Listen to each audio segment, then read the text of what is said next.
Hey guys, and welcome to the Made in Sims podcast. We just finished up a conversation with Mr. Gary Smith from Loblolly Farm. He talked a lot about how he got started in the business, how he ended up here in Sims, and a lot of history about our area. Check out this really cool podcast.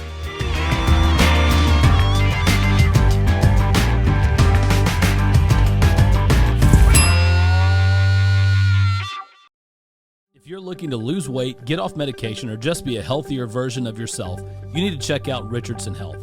Hailing from right here in Sims, Alabama, Michael and Kimberly Richardson have lost a combined 110 pounds on their personal health journey and now use that knowledge and expertise to help others lose weight, hit their fitness goals, and achieve their optimal health. Over 250 people have already discovered what Richardson Health's individualized programs can do for them. Scan the QR code on your screen to take a quick and easy health assessment and let Michael and Kimberly help you achieve your own personal health goals while they celebrate your victories, big and small, along the way. Mr. Gary, if you will, tell me a little bit about yourself. Oh, I am a research historian by trade, and one day I decided to have a midlife crisis. When I was a child, I wanted to get back outside. I spent my whole life outside around ranch lands in Texas, and I just wanted to get back outside.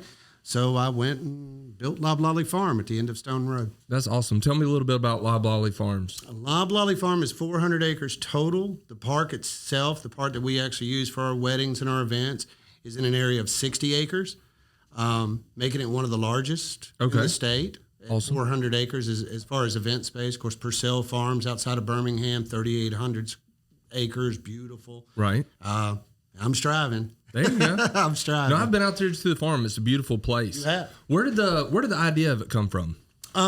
It at one point in its life, it had become kind of run down. It was a horse farm that was needing a lot of attention. There was some trailer housing and stuff, and all of that needed attention. And I went out there for something and decided the next day to go back out there and start taking it apart. So, with the help of some friends, Charlie McAdams, Brandon Howe, some of the local guys, we got out there and we tore it apart, reshaped it, and started building it back, built to some nice pole barns with the idea of having an outdoor venue space. And that's what we have. We have 4 prime locations. One of them's in a big barn. We just got a new area outside of that to be able to have backdrops and have our barn be the backdrop for actual ceremonies. We have the Lakeside Pavilion that sits out over the lake. I built a 90 by 90 terrace that my brides can go walking down and deck out over the lake so they can do their ceremonies. And then we've got the big holly field, which I believe you've been out there for an event at the big holly field. It's just room to play, a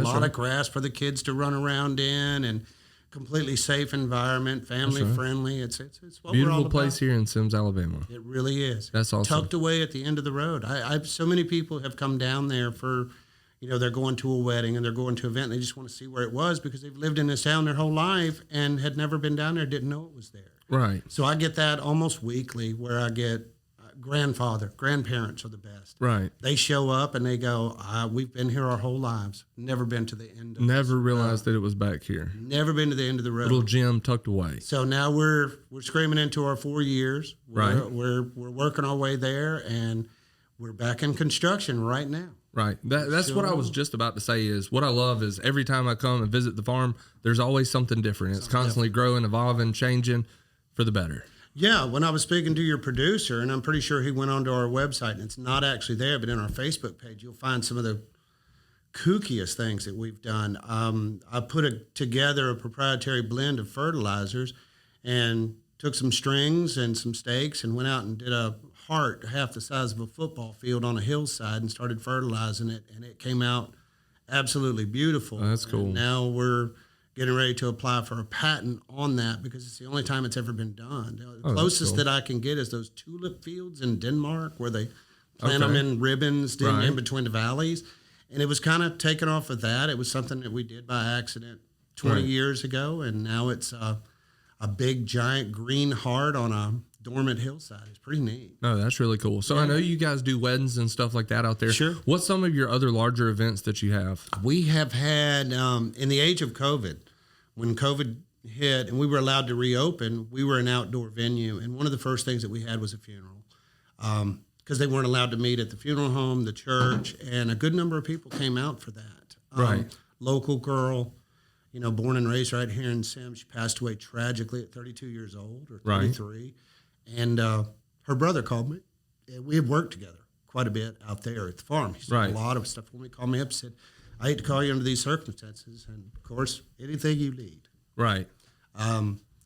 Around that same time, they discovered they couldn't go inside of coliseums. And I think we did 3 or 4 dance recitals. Okay. I remember seeing that. Yeah. Did some dance recitals. Melinda Lee did 2 programs out there, and they just came out and did some programs, and plenty of parking, plenty of room, nice green grass. They just didn't pick the best weather days. One of them, it was really hot, and one of them, it was really cold. So, but it all works out. Oh, that's really cool. Joe Bullard has their company party there. This will be I think we're working on their 3rd year right now. Okay. And they're a blast to have around. Right. It's all the mechanics and the sales guys and the families really cool. And it's jump castles and games for the kids and food trucks. And it's just amazing to be able to be a part of it. Yeah. No, I know one thing that's really big for Loblolly is some cooking competitions. You want to talk about that a little bit? Sure. We've done some cooking competitions. We've had KCBS Barbecue. Okay. Kansas City Barbecue Society sponsored barbecue. We've had, there's a smaller group out of Louisiana called the BCA, and Barbecue Cookers Alliance, I believe is what it is. And we did one with them in conjunction with the KCBS and State Cook-Off Association. We did 2 of those. Down South Grill Fest was our big one. And first year out, it was absolutely amazing and big. And we had we decided to go ahead and go a little bit further, and we brought Colby Calais and her band down to. I saw that. I've actually seen her in concert live as well. With you being here in Sims, are you originally from Sims? No, sir, I am not. I am from the sprawling suburbs of Fort Worth, Texas. How did you end up in Sims, Alabama? I came east many years ago to live and work in history. Okay. And that's what I did. I'm a research historian by trade. As a matter of fact, tell me a little bit about that. A little bit about that. Mm-hmm. You have a college or a professor or a class that needs information on something that's upcoming, particularly archaeology, history, any of those types of things. And I would get called to go and do all the preliminary research and get all the paperwork and designs and drawings and anything that was associated to that subject in particular. 2 novelists have approached me and have worked with me to bring clarity about time periods to their novel in particular. Okay. Yeah. Oh, so that's really one cool. of the things I do. I have a website. I have a book out. I'm actually a published author. Really? Yes, America's Strange History, People, Places, and Events, and our website, strangehistory.org, which is also .com. We have the trademark on the name Strange History, and we're getting ready to start a podcast. We've discussed this a couple of times over. Okay. Yeah, so just talking about history, it's one of those things where we could sit here and talk about history subjects and just bounce from Titanic to Civil War to Revolutionary War to the steam age, to the technological age. And my understanding of those time periods and how I see history had always helped me in the direction of being a historic researcher. And I've owned tour companies up and down the East Coast, at one time the largest in the world. Really? Cities all over the place. And it got tedious because I was no longer talking about history, which is my one true love and passion. Right. So I scaled it all back in my little Charleston abode and went back to walking the streets and telling history. I got you. So the way that you ended up making it to the East Coast was through like your historian background. How did you ended up landing in Sims? How did I end up in Sims? This nice lady checked into a hotel in Charleston, South Carolina. Okay. And that'll do it to you. The concierge, the bellman, actually said, if you ladies are doing any tours or would like to see some stuff or even just know information about the city, handed her my business card. We walked on a tour together, and several months later, she was thinking about coming back for an event, called me to find out if we could get tickets. And next thing I know, we're talking. She lives in Mobile, Alabama, another place that has some beautiful historic gem to it. Right. So came down and visited and spent a little time, and next thing I know, we're married and living in 2 places. Oh. And eventually, I had to come out here. I had come out here a time or two to Sims and seen this property and had to come out here for something, drop something off to the caretaker or something. And I just decided I didn't like this anymore, and I was going to step away from history long enough to get this place squared away. That was 5 years ago. So I'm just now starting to get back into history. As you know, I got a great crew with Brandy Shoemake and Caitlin Bland. They are amazing, just amazing. They can run that place by themselves. Why? So being in Sims, is the Sims community, is it important to you? And if so, why? It is. I'm watching its growth. I'm understanding what it is. Right.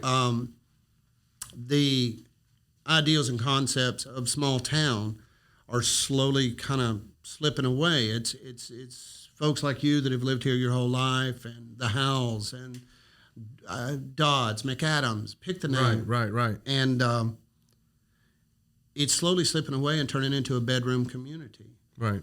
And that concerns me. And I did sit on the planning commission there for about 6 months to try to get a working understanding of what was really going on. Right. The past mayor, Dave Baker, I approached him and said, Dave, will you please let me, that way I can kind of understand where my business goes, your business goes, in relationship to what growth has been put on paper to allow for these. Now, when we get into the geopolitical stuff, the annexation and all of that, and police and fire, and none of that is a concern. It's the people. Right. It's just the people. Just the people. Yeah. I walk in, nice. Right. Walk in, get a coffee, nice. Get gas.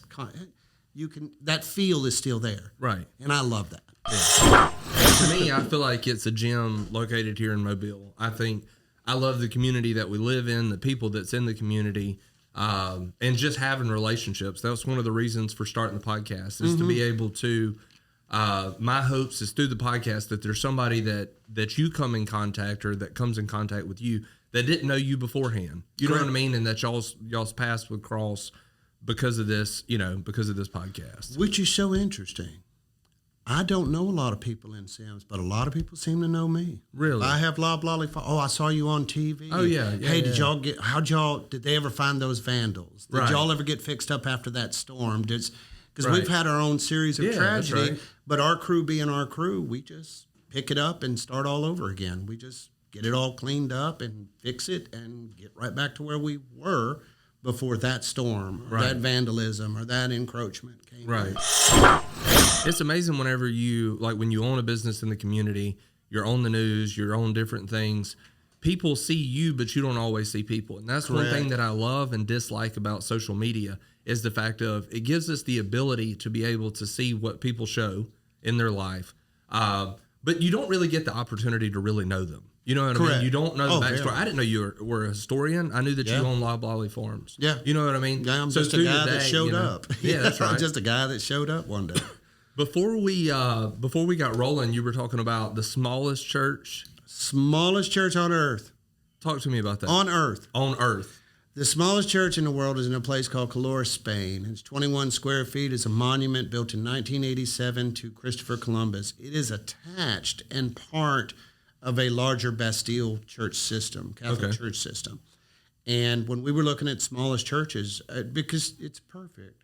Right. It's perfect. It's a wedding. It's a wedding venue. Right. It's great for pictures. Right. So we started building, and I first sat down and drew it. And what I drew, they asked me, do you really think this thing is going to stand up? And I said, yes, I do. So we pinned it down to the ground. It's actually 9 feet into the ground. It holds onto the ground. It's got a steeple that stands total is 19 feet tall. It is a full-size space. So it's 8-foot ceiling inside. You can walk in it. The glass in it came from a Great Patriots building in Charleston, South Carolina. So we put 2 pieces of 200-year-old glass in it. And Caitlin and I were out and about and found a 100-year-old door, and she worked on that thing for 3 weeks and got it perfect. And even to this day, it's holding up so good. Oh, everything's holding up because it is 14.44 square feet. That would make it 4 feet by 5 feet on the outside measurement. So, it's little. It's little bitty. That's really cool. And really fun. I mean, we built it in the style. There was an article about it in Southern Living. Right. And we built it in the style of those old country churches. Right. When you get over the hill, and you've been to Loblolly Farm a time, when you come over the hill, I want you to feel like you're in the country. Right. It's peaceful, it's quiet, it's beautiful, rolling green hills with a tree-lined background, and I wanted that feel of Northern Virginia horse country or Southern Maryland horse country, where that's what you see. Right. You know? Because once you cross over, that's what you're looking at. You've got the big holly field, you've got the little church, you've got a 160-year-old piano sitting in the middle of a field, a giant heart, half the size of a football field. So it's just stimulus all the way. A bed, 105-year-old bed sitting on the side of the road, flowers pouring out of it. That's cool. You know, like I really like just that. little touches to get your attention. Right. We might get bored and build a swing tomorrow.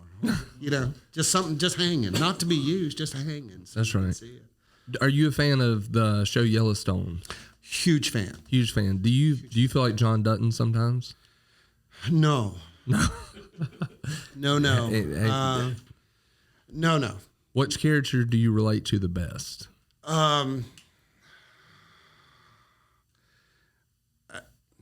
I'm operations. Okay. Rip. I got you. Taking people to the train station. I have to wear the boots and make sure That's stuff right. gets done. So it's more operation than Oh, that's anything. awesome. My wife would be John Dutton. There you go. As long as she's not Beth, you're good.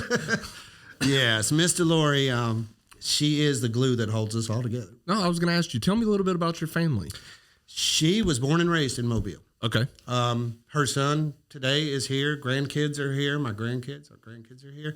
And they all live in Spring Hill, kind of born and raised right there in that area. Right. My wife's father started buying up land in Sims back in the 70s, back in 79, when he started buying the first tracts. Okay. And he was buying it because it was watermelons. Okay.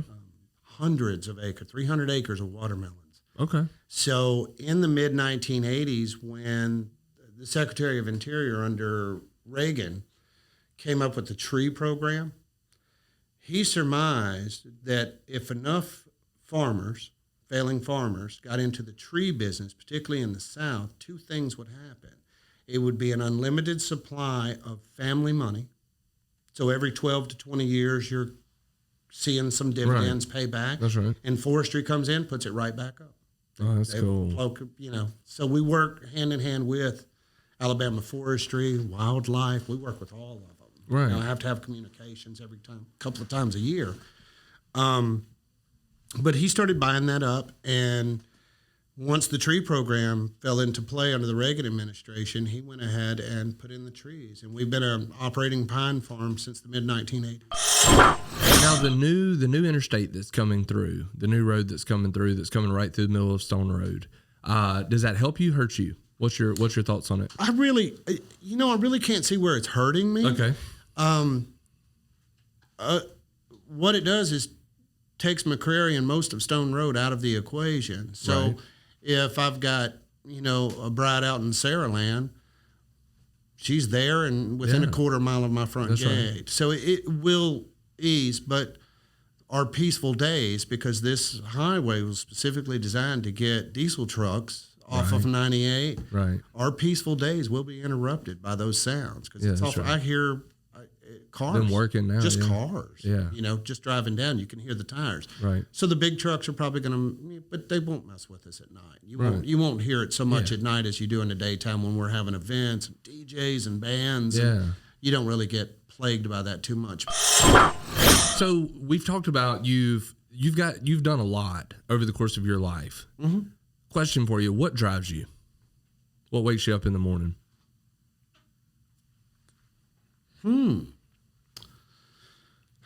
My one true passion and love is history. Okay. I was published the first time when I was 13, and then wrote a book here 7 years ago. But history has always been the driving point, and to see history continue on and the understanding of history to continue on is very, very important to me. Right. So I look for discrepancies in storytelling of a certain, say it's the town of Sims itself. Right. Somebody says, how did it get its name? 6 people in the restaurant will tell me 6 different stories. Right. I go to the documents and find out why, way back then, did they name it for Admiral Raphael Sims? Well, then I found the answer. He was an attorney. And when big plantation owners were being fully represented on the floors of the State House, small farmers were not, and they were paying the taxes that the big farmers weren't. Right. So he came out here and defended them. Okay. And Yeah. he buried right downtown Mobile. This is where he wanted to come back to after the war. Wasn't a big seafarer, but he did go to Naval Academy and turned in his commission to become the Raphael Sims. Oh, that's cool. And all that entails with him. That's really cool. Wasn't a slave owner, wasn't pro or anti. He just wanted people Right. to be treated properly. So when the small farmers were getting overtaxed in Montgomery, he went to Montgomery to fix it. Yeah. And they kind of saw that and said, hey, let's name our crossroad after him. Because at that time it was railroad crossroad. Right. Hardly any roads out here. Right. And so it's history. Yeah. drives Is there me. any more interesting parts of Sims that you found in history that you could share with us? Benjamin Howe. All right. Talk to me. There's a name nobody knows in this town, one or two people. Benjamin Howe showed up here before Alabama was a state. Okay. And his first land grant was 19,000 acres. It's basically everything on the north side of McCrary Okay. from, here, Right. say Snow Road, all the way back to Schillinger's north. Wow. So this was massive, massive land grant. And of course, through the years, some of it was sold off. They had to make roads and do some railroading and stuff. When the Civil War broke out, of course, some of that kind of displaced after that. That big tract of land slowly, by the 1840s, but he showed up here very early on and came here, the best that we know, from Savannah. And I would really love to know more about him as an individual person instead of just the basic land grant. I was born this date. Right. Get into his life. See if we can't find a diary tucked away in some random library somewhere that got donated. You know, those are true treasures because they tell us what really happened at a time period through one person's eyes. Oh, that's cool. And that helps us understand. So have y'all decided on a name for the history podcast that y'all are going to drop? Strange History. Strange History. I'm excited about it. Yeah. I love history. History is my favorite subject in school. Is it? Other than lunch. Oh, I can do hours. They asked me out at the farm, they asked me, why do you build like this? Why do you build so big and so heavy and so permanent?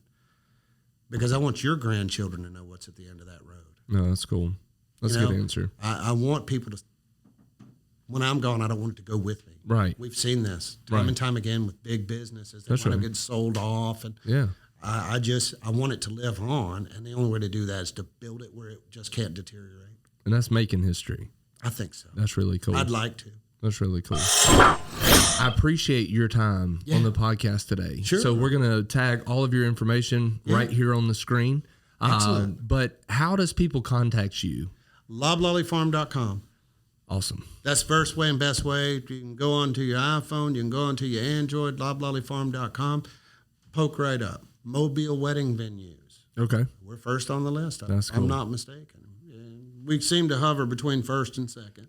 That's really cool. And that's good. It's good placement on Google. It's been a lot of work. Facebook, Loblolly Farm Wedding Venue. It's under the title of Wedding Venue. Okay. Or you can call us, 251-288-8302. It's we answer the phone every day except for Sunday and Monday. Those are our days off. That's awesome. And we're usually, one of us is usually at the farm doing something. Right. You know, even though Cutting we're grass. cutting grass or fixing something. Right. So, yeah. That's cool. It's a good well, time. Thank you so much for being on the podcast. Thank you for having me out. Yes, sir. Well, thank you so much today for watching this episode. Check back for more content and have a great day. Thank you. Thank you.